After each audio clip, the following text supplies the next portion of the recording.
आज का हमारा न्यू टॉपिक है वर्नलाइजेशन। हम ये पढ़ने वाले हैं प्लांट फिजियोलॉजी में अगली चीज़।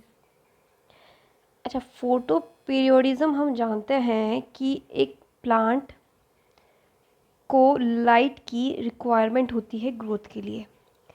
किन्हीं किन्हीं प्लांट को थोड़ी ही लाइट ड्यूरेशन की नीड होती है और कैसे प्लांट्स को क्या है ज़्यादा हाई ड्यूरेशन लाइट की ज़रूरत होती है। ठीक है, जिनको कम लाइट की ज़रूरत है कि भाई 1-2 घंटे लाइट मिल रही है, इनफ है, वो वाले प्लांट कहलाएंगे SDP plant, short day plant.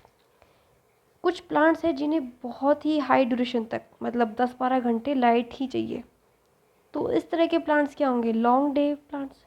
और जितनी भी अपन सलाद खाते हैं वो खीरा, टमाटर, वो बेचारे डे न्यूट्रल प्लांट्स हैं, उनको कोई फ़र्क नहीं पड़ता कितनी भी लाइट दो, कम दो, ज़्यादा दो। ठीक है, वर्नलाइजेशन शुरू करते हैं। वर्नलाइजेशन क्या कॉन्सेप्ट है? वर्नलाइजेशन में है फ्लावरिंग बेस्ड। फ्लावरिंग बेस्ड मतलब कि कुछ प्लांट्स ऐसे देखे गए हैं कि जब उनको लो टेम्परेचर प्रोवाइड किया जाए, लो टेम्परेचर यानी कि कोल्ड, यानी कि चिल्ड एनवायरनमेंट, देन वो फ्लावरिंग कर लेते हैं। देन वो फ्लावरिंग करते हैं। मतलब कि ये प्लांट है, ठीक है, नॉर्मल है, नॉर्मल है जी, नॉर्मल है। इसको जैसे ही कोल्ड ट्रीटमेंट दिया गया या फिर लो टेम्परेचर दिया गया, एकदम लो, तो क्या हुआ, कुछ टाइम बाद दिखा कि इसमें फ्लावरिंग हुई।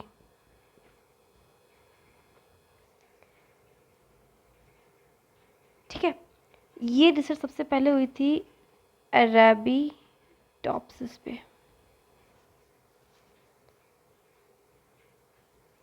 तो हम इससे क्या समझ रहे हैं कि जो टेम्परेचर है, जो टेम्परेचर है वो इम्पॉर्टेंट रोल प्ले करता है, important role play for flowering,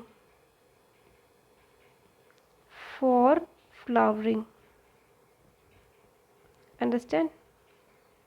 अगर हाई टेम्परेचर पे रखोगे ना, अगर हाई टेम्परेचर पे रखोगे किसको, अरेबिडोप्सिस को, तो फ्लावरिंग नहीं होगी, नो फ्लावरिंग। और अगर लो टेम्परेचर पे ग्रो करोगे तो इसमें फ्लावरिंग होगी। मुझे लगता है अब ये बात समझ में आ गई है। नेक्स्ट, मैंने एक डोरमेंट सीड लिया है, डोरमेंट सीड लिया है, ये डोरमेंट सीड है, डोरमेंट सीड है। अब क्या है कि ये डोरमेंट सीड है या फिर डोरमेंट एम्ब्रियो है, ये ग्रो नहीं कर रहा है, बिल्कुल भी ग्रो नहीं कर रहा है। और मैंने इसको लो टेम्परेचर भी प्रोवाइड करवा दिया, फिर भी ग्रो नहीं कर रहा है, no growth, no germination, nothing. फिर मैंने क्या किया, इस सीड को, इस सीड के साथ मैंने क्या किया, इसे हाइड्रेटेड कर दिया, वाटर,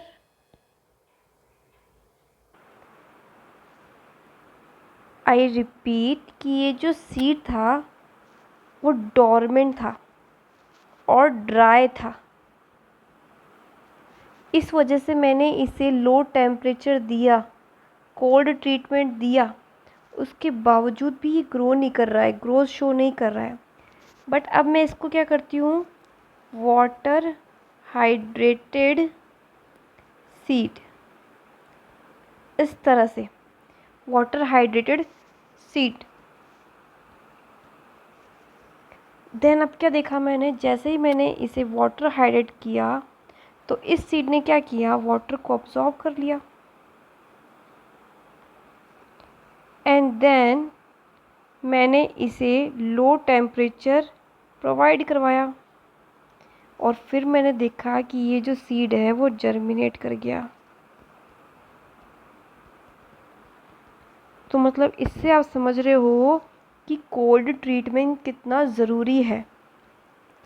बट सीड के केस में क्या है कि सीड के केस में ये है कि सीड में वाटर होना चाहिए, तभी ये मैकेनिज़्म शो करेगा, तभी ये वर्नलाइज होगा। ओके, अब जैसे प्लांट है, प्लांट में वो कौन कौन से भाग हैं जो इस ट्रीटमेंट को लेते हैं, टेम्परेचर को लेते हैं और वर्नलाइजेशन शो करते हैं, इस प्रोसेस को शो करते हैं, या ऐसे कुछ वर्नलिन पाए जाते हैं या फिर फ्लोरिजन पाए जाते हैं जिसके मदद से ये शो करते हैं वर्नलाइजेशन, फ्लावरिंग कर पाते हैं। ऐसा क्या होता है, कौन सा पार्ट अब्जॉर्ब करता है इस कोल्ड ट्रीटमेंट को, वो देखते हैं। जैसे कि एक प्लांट है, ये एक प्लांट है, इस प्लांट का जो ये एपिकल पार्ट है ना, ये एपिकल पार्ट, एपिकल शूट, यहाँ से क्या फ़ायदा होता है, यहाँ से जो भी अपन कोल्ड ट्रीटमेंट दे रहे हैं ना, तो ये रिसेप्ट कर लेगा उस चीज़ को, कोल्ड ट्रीटमेंट को। इसके अलावा क्या होगा, लीव्स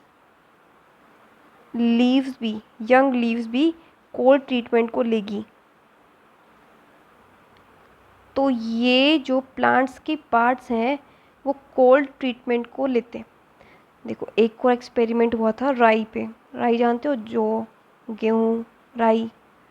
तो एक राई प्लांट के सीड लिए, एक राई प्लांट के सीड्स थे,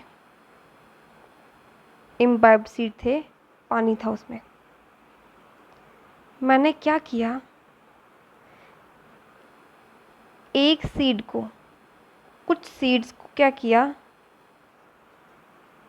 1 डिग्री टेम्परेचर पर, 1 डिग्री टेम्परेचर रखा, मान लीजिए 4 वीक तक। तो मैंने कुछ टाइम बाद देखा कि ये जो सीड थे ना वो जर्मिनेट करने लग गए थे और बाद में ये फ्लावरिंग दिखाने लग गए थे। फिर मैंने क्या किया, दूसरी साइड इन सीड्स को मान लीजिए 18 डिग्री सेल्सियस टेम्परेचर दिया, इसको 4 वीक तक ही दिया।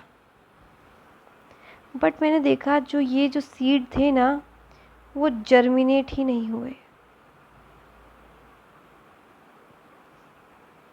तो इससे क्या आप श्योर हो गए एकदम कि हाँ, किन्हीं प्लांट्स को ग्रो करने के लिए ज़रूरत होती है किसकी, कोल्ड ट्रीटमेंट की। इसको ज़रूरत थी कोल्ड ट्रीटमेंट की, जो इसे दिया गया,